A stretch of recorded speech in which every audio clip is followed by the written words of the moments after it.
அத்தியாயம் 114. சமரன் சுடர் மந்திரத்தை கற்றுக்கொண்டதிலிருந்து அதன் சக்தியை பற்றி கேள்விப்பட்டு கொண்டிருந்ததால் வருணமித்திரர் சொன்னதை கேட்டு சோகமாக தலையை ஆட்டினான். ஏனெனில் அவனது சுடர் மந்திரத்தின் சக்தி மிகவும் பலவீனமாக இருந்தது. மேலும் சமரன் 2ஆம் வகுப்பின் பெரும்பாலான நுட்பங்களை அறிந்திருந்தான்.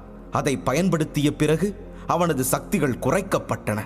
எனவே அவன் தனது சக்திகளை மீண்டும் பெற சக்தியை அதிகரிக்கும் மாத்திரைகளை உட்கொள்ள வேண்டியிருந்தது. இதை தவிர சமரனின் சக்திகள் மீண்டும் தானாக எழும் வரை காத்திருக்க வேண்டியிருந்தது. ஆனால் சமரனிடம் நேரம் மிகவும் குறைவு. அதனால் ஒவ்வொரு முறையும் சக்திகள் திரும்பி வரும் வரை அவனால் காத்திருக்க முடியாது. இல்லையெனில் அவனது பயிற்சியின் வேகம் மிக மெதுவாக இருக்கும். ஆனால் ஒருவேளை சமரனின் சுடர் மந்திரம் 2ஆம் வகுப்புக்கு பரிணமித்திருந்தால் ஓநாய் கூட்டத்தை எதிர்த்து போராட அவனுக்கு இசையருவியின் உதவி தேவைப்பட்டிருக்காது. மாறாக அவன் 100 சக்தி வாய்ந்த போர் வீரர்களை கூட ஒற்றை கையால் கையாண்டிருப்பான்.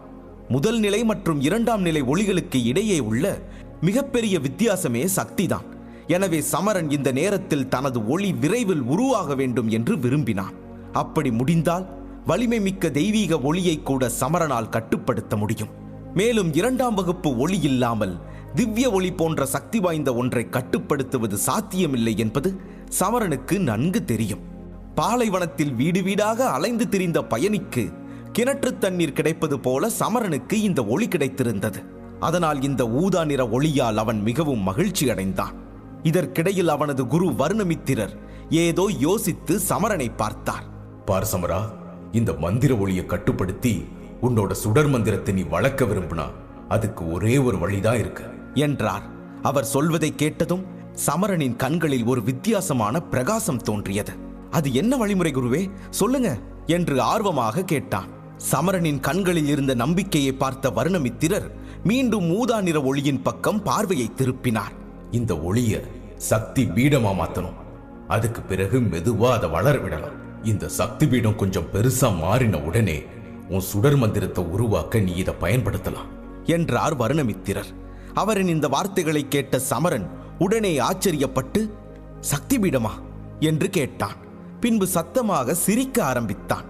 சிரித்தபடி, குருவே, இதுக்கு நீங்க என்கிட்ட நான் ஒரு எருமை வளர்க்கணும், அது வளர்ற வரைக்கும் நான் காத்திருக்கணும், அப்புறமா அதை பால் கறக்க நம்ம பயன்படுத்தலாம் அப்படின்னு சொல்லியிருக்கலாம் என்று வருணமித்திரரிடம் சொன்னான்.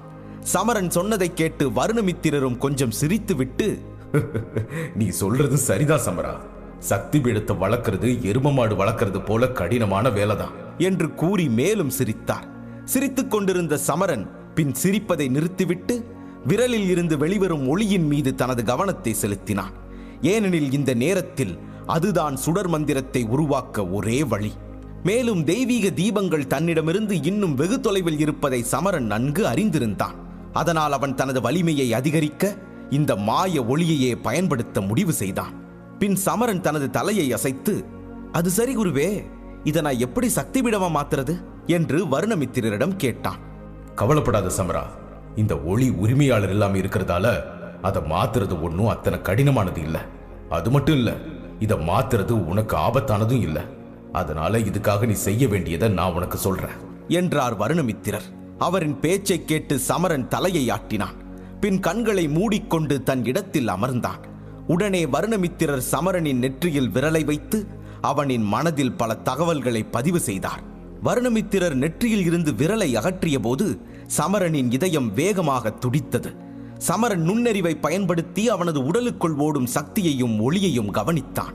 அவனது உடலில் சக்தி பெருகி ஓடுவதையும் தொண்டையில் இருந்து கீழே இறங்குவதையும் அவன் உணர்ந்தான். அவன் தொப்புளின் உள்பகுதியில் எழும் ஆற்றல்களின் சூறாவளியை கூர்ந்து கவனித்தான். இந்த நேரத்தில் ஆற்றல்கள் அதிகரித்ததால் அந்த சூழல் இன்னும் அடர்த்தியாக இருப்பதை சமரனால் காண முடிந்தது.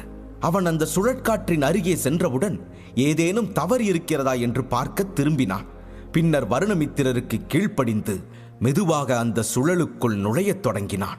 சமரன் அந்த பெரிய சூறாவளியின் உள்ளே நுழைந்தவுடன் முதலில் மந்திர ஒளியை தேட ஆரம்பித்தான். சிறிது நேரம் மிகவும் கவனமாக தேடிய பிறகு இறுதியாக சமரன் ஊதா நிறத்தில் இருந்த சிறிய சக்திகளை கண்டான். அங்கு சமரனை கண்டதும் அந்த சக்திகள் அவனை நோக்கி வேகமாக வர ஆரம்பித்தன. அப்போது சமரன் தன் உள் சக்தியை பயன்படுத்தி அவைகளை கட்டுப்படுத்தினான். அப்போது வருணமித்திரரின் வார்த்தைகள் அவன் மனதில் எதிரொலிக்கத் தொடங்கின. சக்திகளின் சூறாவளியில நீ ஒரு துளை செய்யணும் சமரா.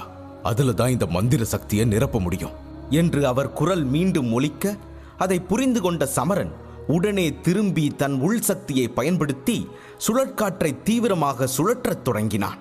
பின்னர் அந்த சூறாவளி வேகமாக சுழலத் தொடங்கியவுடன் அதன் வழியாக பாயும் சக்திகளும் அதிகரித்தன. ஆனாலும் சமரன் அதனால் கலங்கவில்லை. ஏனெனில் அவனது கவனம் முழுவதும் சூறாவளியின் நடுவில் இருந்த துளையின் மீதுதான் இருந்தது. அது சூறாவளியின் வேகமான சுழற்சியின் காரணமாக உருவானது. சமரன் தனது நுட்பம் செயல்படுவதை புரிந்து கொண்டவுடன் அவன் தனது சக்தியை அதிகரிக்கத் தொடங்கினான்.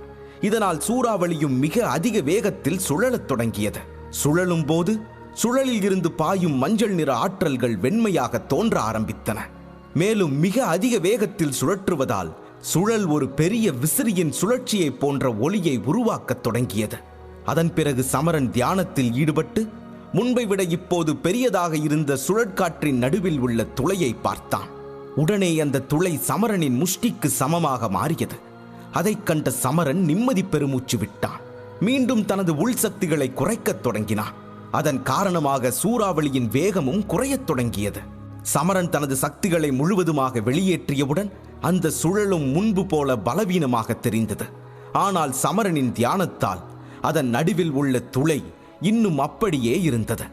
சூறாவளி தணிந்த பின்னரும் அந்த துளை சிறியதாக மாறாததால் சமரன் மீண்டும் ஒரு நிம்மதி பெருமூச்சு விட்டான். பிறகு தன் மனதின் சக்தியால் அந்த ஊதா நிற ஒளிக்கு வழிகாட்ட ஆரம்பித்தான். அந்த சுழல் காற்றின் நடுவில் ஏற்பட்ட துளையின் உள்ளே அந்த சக்தி மெதுவாக சென்றது. அப்போது திடீரென அந்த சூறாவளி ஒரு பெரிய அதிர்வை ஏற்படுத்தியதை உணர்ந்தான் சமரன். இந்த அதிர்ச்சியால் சமரன் கொஞ்சம் பதட்டமடைந்தான். உடனடியாக சக்தியை பயன்படுத்தி அந்த சூறாவளியை கட்டுப்படுத்தினான். பிறகு அந்த சூறாவளி மீண்டும் முன்பு போலவே மாறியதும் சமரன் அது நடுவில் உள்ள துளை வழியாக தனது நெருப்பு சக்தியின் சக்திகளை கண்டான்.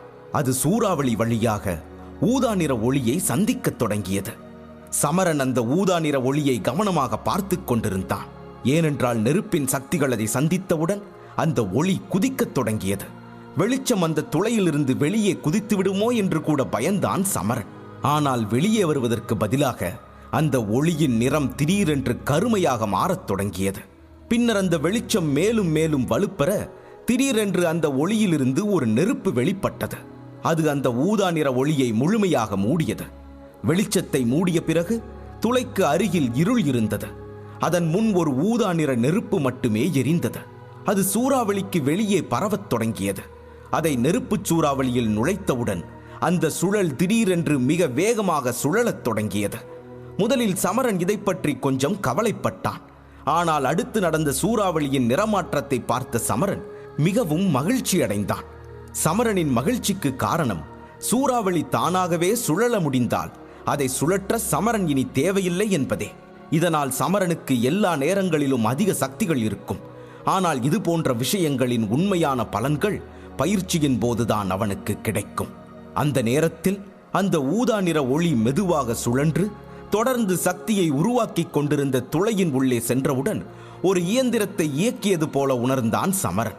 பிறகு சுழல் காற்றில் எந்த தவறும் இல்லை என்பதை உறுதியாக தெரிந்து கொண்ட சமரன் கடைசியாக உடலில் இருந்து கவனத்தை விலக்கி மெதுவாக கண்களை திறக்க ஆரம்பித்தான். சமரன் கண்களை திறந்தவுடன் ஊதா நிறத்தில் ஒரு பளபளப்பு தோன்றியது. சிறிது நேரத்தில் அந்த கண்கள் முன்பு போலவே கருமையாக மாறியது. சமரன் கண்களை திறப்பதை கண்ட வருணமித்திரர், என்ன நடந்தது சமரா? மந்திர ஒளியின் சக்தி பீடத்தை உன்னால உருவாக்க முடிஞ்சதா என்று கேட்டார். இதை கேட்ட சமரன் வருணமித்திரரை பார்த்து புன்னகைத்தான். ஆமா குருவே, அந்த மந்திர ஒளியோட சக்தி பீடத்தை நான் தயார் செஞ்சிட்டேன் என்றான். பின் தன் கையை முன்னோக்கி வைத்துவிட்டு மெதுவாக விரல்களை தேய்க்க ஆரம்பித்தான்.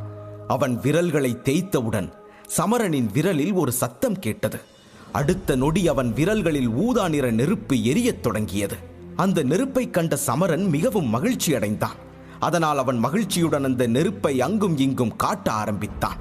பின் சமரன் அருகில் இருந்த சுவரை தொட்டவுடன் சமரனின் கையால் சுவரின் அந்த பகுதி எரிந்து சாம்பலானது.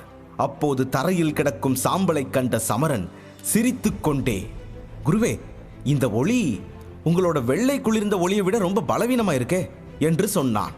அதை கேட்ட வருணமித்திரரும் புன்னகையுடன் சமரனை பார்த்தார். ஏன் இருக்காது? என் குளிர்ந்த வெள்ளை ஒளி ஒரு தெய்வீக ஒளி, அதுவும் 11வது சக்தி வாய்ந்த தெய்வீக ஒளி. உன்னோட இந்த சின்ன ஒளி என் ஒளிக்கு சமமா இருக்குமா? அப்புறம் என் உடம்பை எரிக்கிற அபாயம்ல வந்திருக்கும் என்று வருணமித்திரர் கேலியாக கேட்க சமரனால் தலையை ஆட்டுவதைத் தவிர வேறு எதுவும் செய்ய முடியவில்லை.